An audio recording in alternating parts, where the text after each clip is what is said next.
세계 증시는 빠르게, 우리 증시는 폭넓게 3분 증시입니다. 연합인포맥스 정윤교 기자와 오늘도 함께하겠습니다. 안녕하십니까? 안녕하십니까? 예. 먼저 간밤 미국 증시부터 살펴볼 텐데 전날에는 좀 급락세가 있지 않았습니까? 네, 간밤 뉴욕 증시는 전날에 급락세를 딛고 진정세를 나타냈습니다.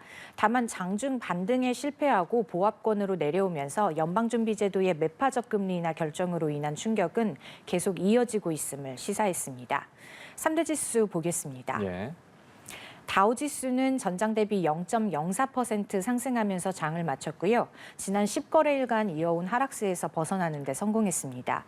반면 S&P 500 지수는 전장보다 0.09% 내렸고요. 나스닥 지수도 0.1% 떨어지면서 장을 마쳤습니다. 이날 시장은 어제 연준의 12월 FOMC 회의 결과로 인한 충격에서 완전히 벗어나지는 못했습니다.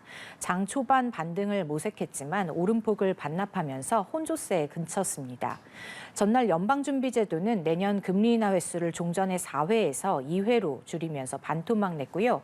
투자자들은 연준의 금리 인하 사이클이 거의 끝나가고 있다는 우려에 갈피를 잡지 못했습니다. 간밤 나온 경제지표도 연준의 금리 인하 속도 조절론을 뒷받침했는데요. 미국의 3분기 GDP 증가율은 전기 대비로 연율 3.1%로 시장 예상치와 잠정치를 모두 웃돌았고요. 지난주 신규 실업보험 청구자 수는 22만 명으로 직전주보다 2만 2천 명 감소했습니다.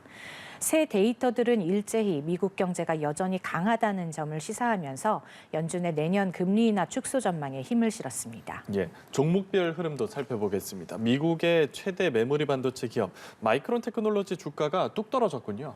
네, 마이크론 테크놀로지는 간밤 16%나 급락하면서 2020년 3월 이후 최악의 하루를 보냈는데요.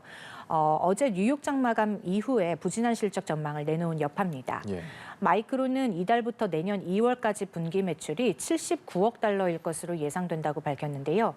월가 전망치를 10% 이상 밑도는 우울한 전망치였습니다. 주요 반도체 중에 브로드컴과 AMD도 2% 넘게 밀렸고요. 암홀딩스는 3% 이상 떨어졌습니다. 필라델피아 반도체 지수는 1% 넘게 하락하면서 위험 회피 심리를 강하게 드러냈고요. 그나마 전날 급락했던 대형 기술주 모임 매그니피센트 세븐은 간밤 혼조세를 보였는데요. 엔비디아와 아마존은 1% 이상 올랐습니다. 애플도 소폭 상승했고 테슬라와 메타, 마이크로소프트는 약보합을 나타냈습니다. 예. 다음으로 국내 증시 상황도 점검해보죠. 코스피 시장은 어제 어떻게 마무리됐습니까? 네, 어제 코스피는 2% 가까이 급락했습니다. 미국 연방준비제도가 금리 인하 속도 조절을 시사한 여파로 뉴욕 증시에 이어 아시아 증시가 일제히 내리면서 국내 증시도 동반 약세였습니다. 예. 코스피 종가는 전장 대비 1.95% 내린 2,435.93으로 집계됐는데요. 외국인이 4천억 원, 기관이 5천억 원 넘게 팔아치우면서 지수를 끌어내렸습니다. 환율은 더욱 치솟으면서 외국인 이탈을 자극했는데요. 어제 원달러 환율은 글로벌 금융위기 이후 가장 높은 수준인 1,450원 선을 넘어섰습니다. 시가총액 상위 10개 종목은 모두 내렸습니다. 예, 좋지 못한 흐름을 보였는데 종목별로는 어제 반도체주의 급락세가 돋보였네요. 네, 어제 반도체주의 약세는 미국 마이크론 테크놀로지의 실적 전망 쇼크 탓이었습니다. 예. 마이크론 테크놀로지는 우리 시각으로 어제 새벽 실적을 내놨는데요. 글로벌 메모리 반도체 업계의 풍향계로 불리는 마이크론 테크놀로지가 개장 전에 시장 기대를 믿던 실적 전망치를 발표하면서 반도체 업황에 대한 우려가 커졌고요. 국내 반도체주는 일제히 타격을 입었습니다. 시가총액 1위인 삼성전자와 2위인 SK하이닉스는 큰 낙폭을 보였는데요. 삼성전자는 3% 이상 밀려났고 SK하이닉스는 4.6% 떨어졌습니다.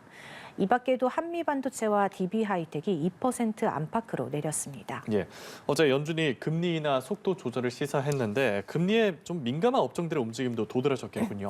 네, 어제 연준의 매파적 금리 인하로 금리 인하 수혜주로 꼽혔던 바이오 제약주도 약세를 보였습니다. 바이오 제약주는 일반적으로 성과를 내기 위해서 장기간의 투자를 요하고 금리에 민감한 경향이 있습니다. 어제 연준이 향후 금리 인하 속도를 늦출 것을 시사하면서 제약 바이오주에 부담을 줬고요. 미국에서 생물보안법의 연내 통과가 불발됐다는 소식도 전해지면서 주가에 악영향을 미쳤습니다. 삼성바이오로직스는 2%대로 빠졌고요. 셀트리온과 유한양행은 3% 이상 후퇴했습니다.